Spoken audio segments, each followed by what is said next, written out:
जम्मू कश्मीर में आम सार्फिन और मुलाजमीन के लिए एक बहुत बड़ी खुशखबरी है।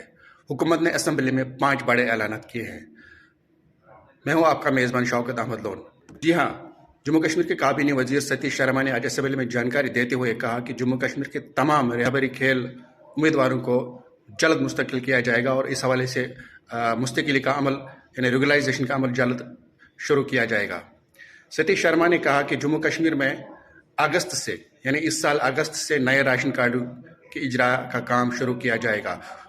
सतीश शर्मा ने मजीद जानकारी देते हुए कहा कि जम्मू कश्मीर के लिए 200 नई बसों यानी SRTC बसों को चलाया जाएगा। जम्मू कश्मीर के सार्फिन के लिए एडिशनल फूड आइटम्स प्रोवाइड किए जाएंगे, यानी जम्मू कश्मीर के सार्फिन को मजीद फूड आइटम्स दिए जाएंगे। तो जम्मू कश्मीर हुकूमत ने आज असम्बली में रहबरी खेल उम्मीदवारों, राशन कार्ड्स, राशन और SRTC बसों को लेके बड़ा ऐलान किया है।